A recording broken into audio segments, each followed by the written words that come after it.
호주 오픈을 좀 결산해봤습니다. 그래서 제가 멋진 이 PPT 자료를 영업비밀이지만 인공지능 AI의 도움을 받아서 이렇게 한번 만들어봤는데 댓글로 평가해 주시면 감사하겠습니다. 간단하게 호주 오픈을 좀 결산하는 이런 자리가 필요할 것 같아가지고 만들어봤습니다.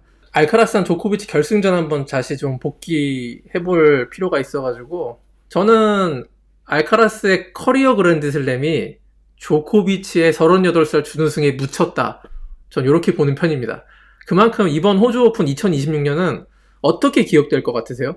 알카라스가 커리어 그랜드슬램 한 거 물론 기억되고 리바키나의 그 3년 만에 메이저 우승도 기억될 만하지만 저는 그것보다 더 큰 테마가 조코비치가 38살의 나이에 야닉 시너라는 천적을 물리치고 결승까지 가가지고 1세트 알카라스를 완전히 압도해버린 그 장면이 더 오래 기억에 남을 것 같습니다. 알카라스의 승리, 최연소 커리어 그랜드슬램 달성도 있지만 그 기록보다는 38살에 호주 오픈 결승에 진출한 조코비치의 투혼, 마지막 라스트 댄스일 수도 있습니다. 어쩌면 뭐 윈블던도 있고 내년 호주 오픈도 있을 수 있지만 객관적으로 보기에 조코비치가 다시 이런 기적 같은 레전드 행보를 다른 메이저 대회에서 보이기는 쉽지 않을 것이다라고 보는 게 정설이기 때문에 우리는 어쩌면은 이 전설 중의 전설 조코비치 살아있는 전설의 마지막 라스트 댄스를 이번 호주 오픈을 통해서 봤다. 이게 아마도 오랜 시간 테니스 팬들의 기억에 남지 않을까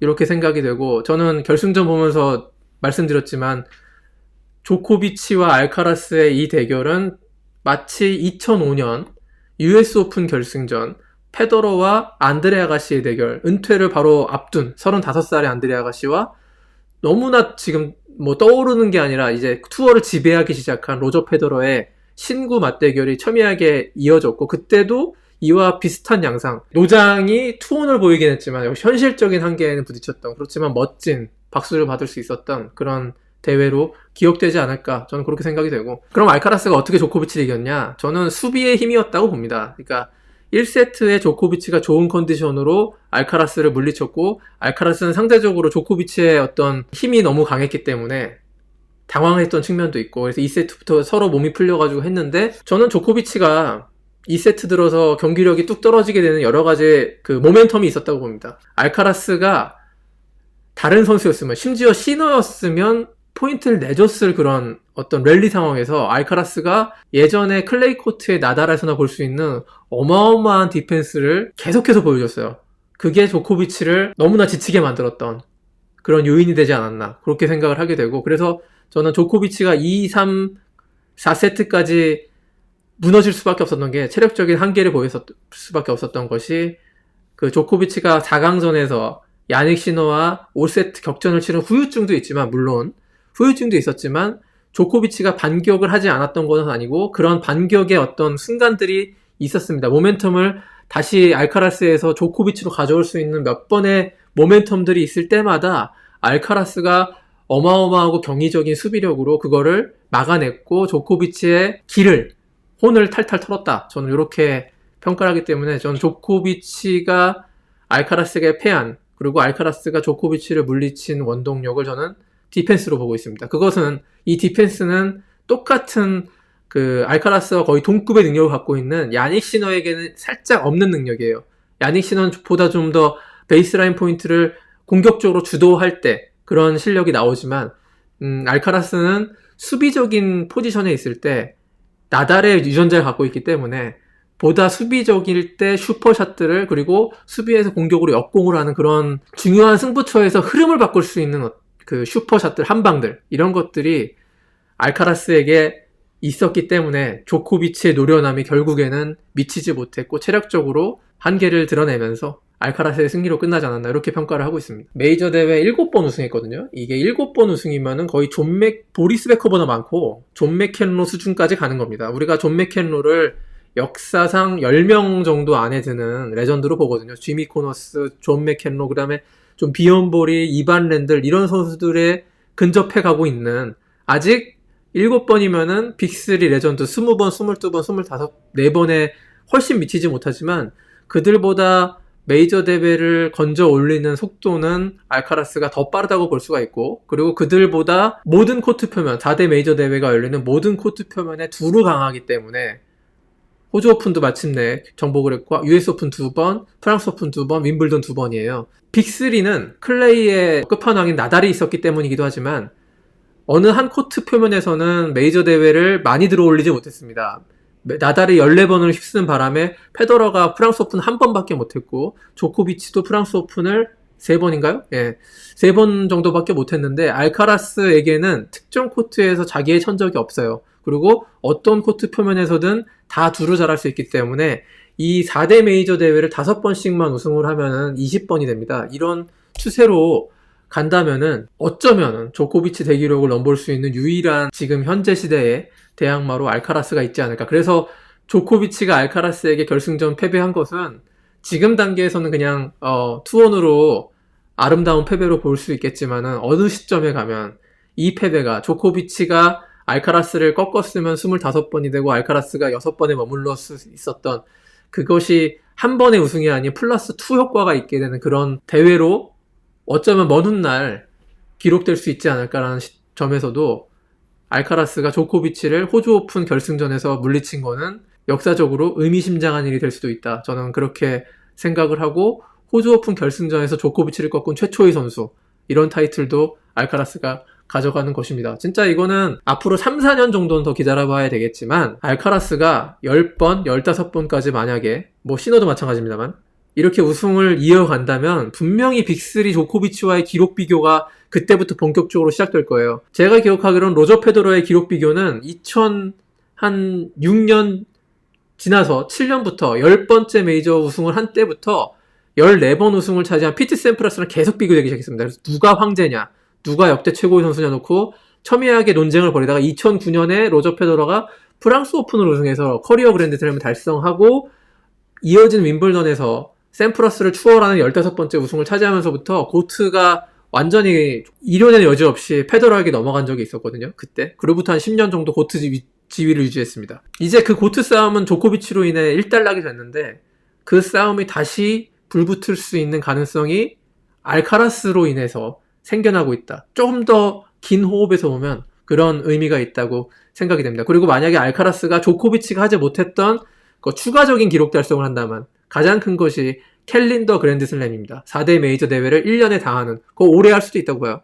올해도 가능하지만 물론 시더라는 강적이 있습니다. 4대 메이저 대회를 한 번에 우승하는 캘린더 그랜드슬램은 조코비치도 페더러도 나달도 하지 못했었던 것인데 요거를 만약에 달성한다면 조코비치와 나달과 페더러 그리고 알카라스가 같은 고트로 이렇게 평가될 수 있는 그런 시기가 올 수도 있다. 저는 그렇게 보고 있습니다. 그래서 요번에 호주 오픈을 남자 단식을 정리하면은 일단 양강 체제는 균열이 난 거예요. 우리가 2년 연속으로 이제 3년째 이어지고 있죠. 우승자는 시너 아니면 알카라스죠. 근데 작년 프랑스 오픈부터 이어진 시너 알카라스의 3연속 결승 대결, 메이저 대회 결승 대결의 흐름은 조코비치로 인해 끊겼고 그뿐만 아니라 조코비치뿐 아니라 즈베레프도 알카라스를 결승 진출을 좌절시키기 직전까지 갔었던 그런 준결승전 결과를 보여줬습니다. 물론 다리 경련이라는 변수가 있었긴 하지만 그렇지만 1, 2세트의 경기력을 놓고 봤을 때도 즈베레프는 분명한 위협이다. 이 컨디션과 이러한 공격 성향을 그대로 유지한다면 즈베레프가 언제든 호시탐탐 컨디션이 좋지 않은 알카라스나 시너의 그 벽을 허물고 올라설 수 있는 가능성을 봤다. 그리고 그 벤 쉘턴이나 그리고 8강전에서 조코비치를 2대0까지 몰아붙였던 로렌초 무세티가 무섭게 성장을 했습니다. 눈여겨봐야 될 것은 특히 클레이 시즌이 다가오기 때문에 로렌초 무세티 변수가 저는 프랑스 오픈에서 시너 알카라스의 양강 체제에 또 도전할 수 있는 아주 위협적인 존재가 될 수 있다고 보기 때문에 양강 체제는 여전히 유지입니다만 약간의 균열은 났다. 조코비치의 분전 그리고 즈베레프, 벤 쉘턴, 로렌초 무세티 이런 그 4강 후보권들의 약진이 저는 승리로 이어지지 못했지만 분명히 의미 있는 진전은 있었다고 보기 때문에 더 흥미로워졌다고 저는 보겠습니다. 그러니까 여자 같은 경우에는요, 리바키나가 사발렌카를 3년 전에 결승전에서 사발렌카에게 패했지만은 서력을 했고, 무엇보다 사발렌카와 뭐 사발렌카의 범실을 유도하거나 코코고프처럼 도전자의 입장에서, 언더독의 입장에서 사발렌카를 균열했다기 보기보단 사발렌카를 정말 힘으로, 파워로 눌렀던 그런 보기 드문 케이스입니다. 사발렌카 스스로 무너졌던 그런 경기들이 굉장히 많았는데 리바키나는 힘으로 정말 눌렀다. 물론 마지막 3세트에서 다시 사발렌카가 3대0까지 앞서갔던 리드를 지키지 못하면서 일종의 결승전 징크스 같은 그런 모습을 또 보이긴 했지만, 요거는 사발렌카의 문제라기보다 리바키나가 워낙 강했다. 이 리바키나가 앞으로 경기력을 클레이, 잔디, 그 다음에 이어지는 연말 하드코트까지 1년 내내 꾸준히 이어질 수 있을지는 지켜봐야 됩니다. 한 번도 그런 적이 없기 때문에 그건 시험 받아봐야 될 문제고요. 다만 부코프 코치와 재회를 하고 경기력의 안정을 찾고 건강도 문제가 없다라는 이런 전제 속에서 리바키나는 분명히 클레이 코트에서도 위협적인 존재고 1년 내내 사발렌카를 위협할 수 있는 그런 강력한 도전자임은 부인할 수 없을 것 같습니다. 무엇보다 지금 최근에 한 2년 동안의 여자 테니스 메이저 대회 우승자 면면을 보면요, 계속해서 명단이 바뀌고 있죠. 작년에 매디슨 키스, 고프, 시비용텍, 사발렌카, 그리고 리바키나거든요. 이렇게 한 번씩 우승했던 게 깜짝 우승은 아니에요. 제가 봐서는 분명히 이 선수들은 컨텐더들이고 다음 대회에서도 컨텐더가 될 수 있는 그런 선수들이기 때문에 요건 긍정적인 춘추전국 시대라고 저는 보는 것입니다. 굉장히 강력한 그 지방 영주들이 있는 거예요. 제후들이 저마다의 강력한 군사력을 가지고서 어떨 때 우승을 하고 어떨 때 우승을 하고 이런 게 번갈아 되기 때문에 굉장히 흥미롭고, 과연 요렇게 메이저 대회를 번갈아 우승하는 와중에 누가 연속 우승을 하고 시대의 지배자로 완전히 굳힐 수 있을 것인가. 물론 사발렌카가 세계 랭킹 1위를 작년에 1위를 처음부터 끝까지 지킨 와이어 투 와이어 세계 랭킹 1위였지만 메이저 대회에서 약간의 결승전 징크스를 보였기 때문에 여제라는 타이틀을 붙이긴 아직 이릅니다. 그래서 과연